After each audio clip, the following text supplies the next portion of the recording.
Masih ingat pengalaman gua diganggu kuntilanak di tahun 2001? Itu bukan satu-satunya pengalaman mistis yang gua alami dalam hidup gua. Semasa kecil gua dulu, gua pernah diganggu sesosok makhluk misterius di rumah lama gua.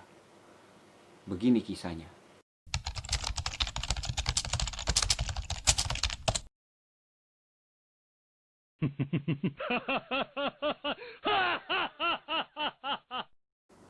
Halo semua, welcome back to my channel. Kembali lagi bersama gua Hendri Kamaludin. Dan seperti biasa, gua akan mengisi malam Jumat kalian dalam segmen Malam Jumat Mistis, episode 5. Sosok misterius di balkon teras. Kisah ini terjadi kurang lebih di tahun 1984. Waktu itu umur gue masih 5 tahunan dan gue masih tinggal di rumah lama gue di satu daerah di Jakarta Barat.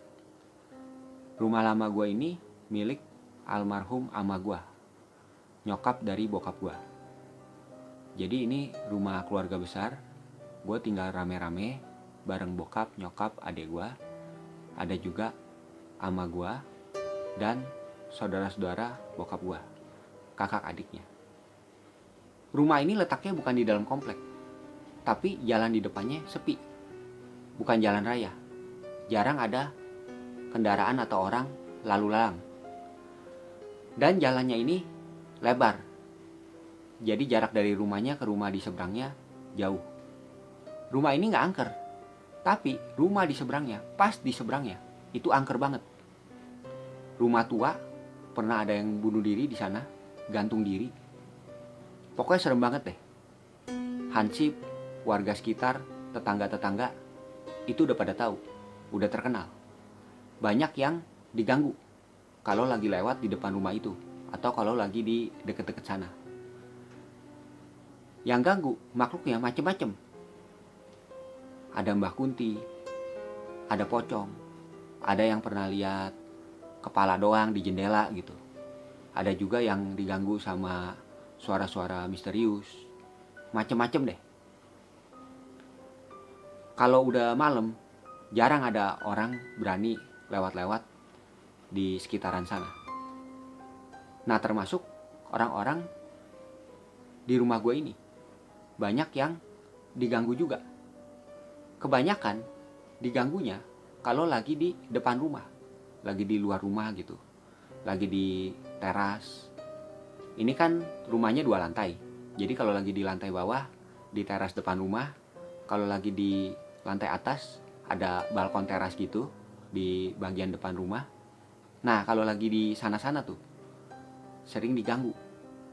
Suatu sore, kurang lebih jam 6 sore, maghrib gitu, gue lagi di lantai atas. Lagi di ruang TV. Berdua bareng kuku gue, kakak perempuan dari bokap gue. Gue panggilnya kuku. Gue sama kuku gue ini lagi mau nonton TV di sana. Letak dari ruang TV ini ruang TV. Sampingnya ada kamar tidur. Sampingnya kamar tidur ada balkon teras yang gue bilang tadi. Dari ruang TV ini nggak bisa lihat ke balkon teras, ketutup sama kamar tidur. Tapi sebelah kirinya kamar tidur itu ada lorong. Nah, dari lorong itu kita bisa lihat sebagian dari balkon teras. Jadi balkon teras ini lebarnya kurang lebih 7 meter. Lorongnya lebarnya kurang lebih 1 meteran. Jadi kita bisa lihat sebelah bagian kirinya dari balkon teras itu, dari lorong itu. Bagian kanannya nggak bisa karena ketutup kamar tidur. Nah, kuku gua lagi duduk di sofa. Jadi dia nggak bisa lihat ke balkon teras, ketutup sama kamar tadi. Gua lagi nyetel TV. Nah, posisi TV ini, kalau kita nyetel, kita lihat ke kanan, itu pas lorong. Jadi, gua lagi nyetel, terus gua berasa gitu, kayak berasa ada yang manggil. Jadi ada firasat gitu deh. Gua ada firasat, ada yang nyuruh nengok ke kanan, ke arah lorong. Jadi gue sambil nyetel, gue nengok ke kanan tuh. ke arah lorong, terus kan gue bisa lihat bagian kiri dari balkon teras itu.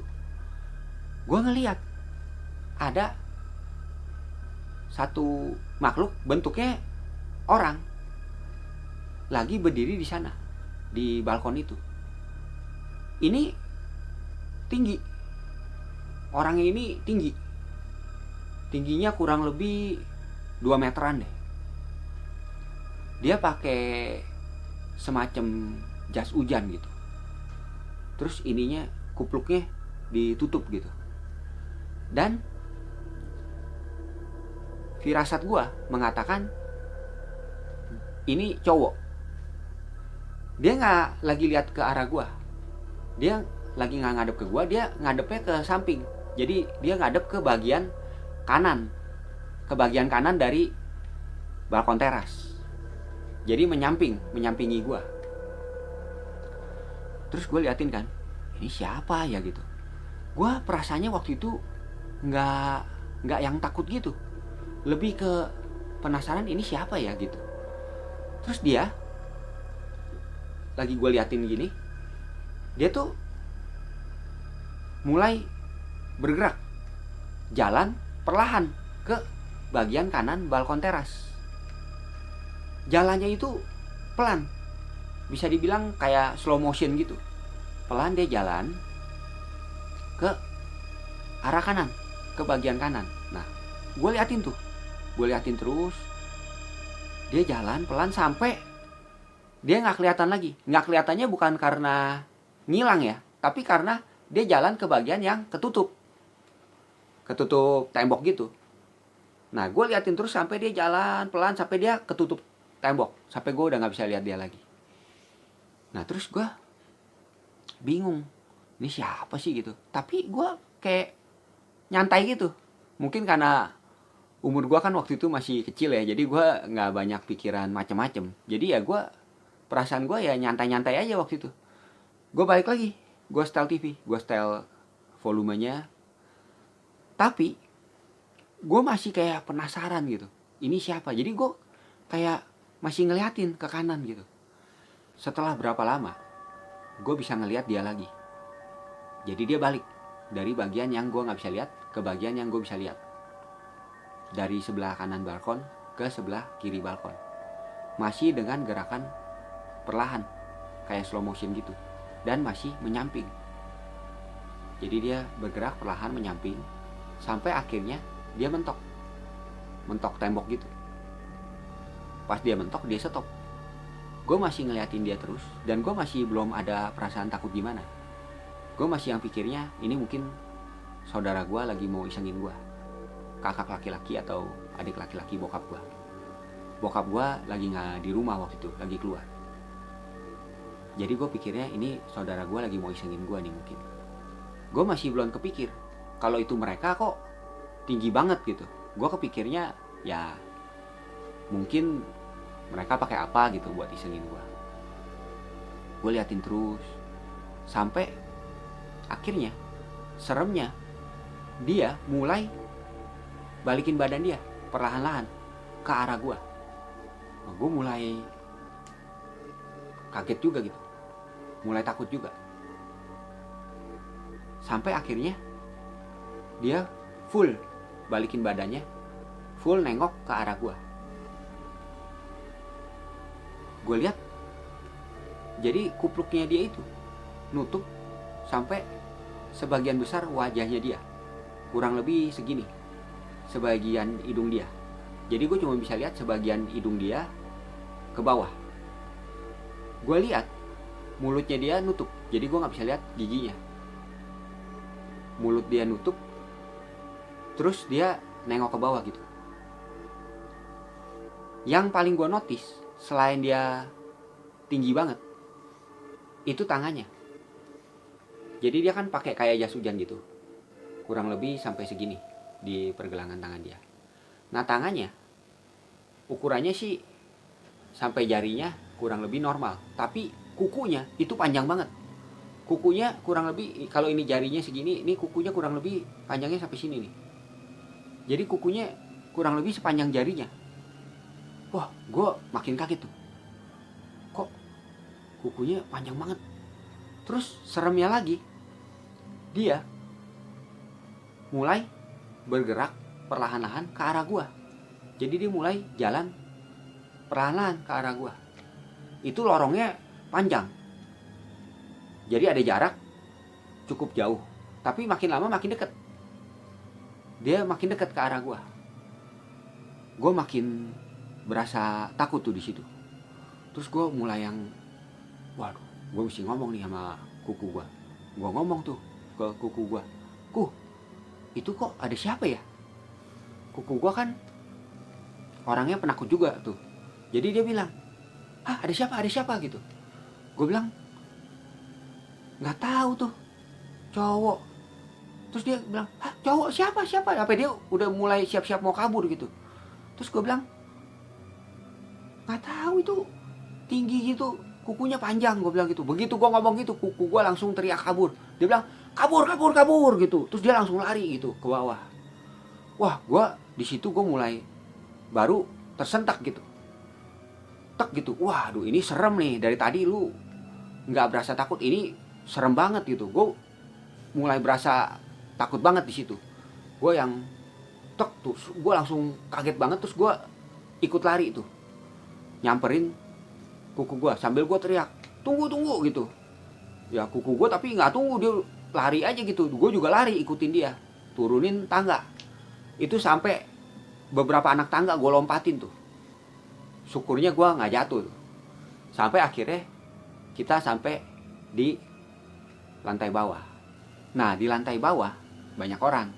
Walaupun bokap gue lagi nggak di rumah, tapi ada nyokap gue, ada ama gue, ada om gue, kakaknya bokap gue. Gue panggilnya om. Gue cerita dong ke mereka. Tadi di atas gue ngeliat gini. Nah, mereka pada percaya tuh, karena memang ya udah terkenal di sana, angker. Om gue percaya banget sama cerita gue, karena dia memang sering ngeliat. Dan dia berani tuh orangnya, berani banget. Dia gak takut gitu-gituan. Jadi dia langsung naik ke lantai atas. Dia ngecekin tuh semua, balkon, teras, kamar-kamar, sampai naik ke genteng. Gak ada apa-apa. Ya katanya gue lagi diganggu sama makhluk dari rumah seberang. Memang beberapa hari sebelum itu ada tetangga yang diganggu juga sama makhluk dari rumah seberang itu. Untungnya sejak saat itu gue gak pernah diganggu lagi sama makhluk itu. Tapi orang-orang di rumah gue dan tetangga-tetangga, warga sekitar masih banyak yang diganggu. Sampai gue pindah dari rumah itu ke rumah gue sekarang. Gue masih sering dengar cerita masih ada yang diganggu. Sampai akhirnya di tahun 90-an rumah itu direnovasi, dibongkar total. Jadi dirubuhin gitu, terus dibangun rumah gedung. Nah, baru sejak saat itu warga sekitar gak ada yang diganggu lagi. Ya, itulah kisah pengalaman mistis semasa kecil gue. Sekian dulu episode Malam Jumat Mistis kali ini. Terima kasih kalian telah bersama-sama mendengarkan cerita gue. Sampai jumpa di video berikutnya. And remember, enjoy the little things in life and always be happy. Bye.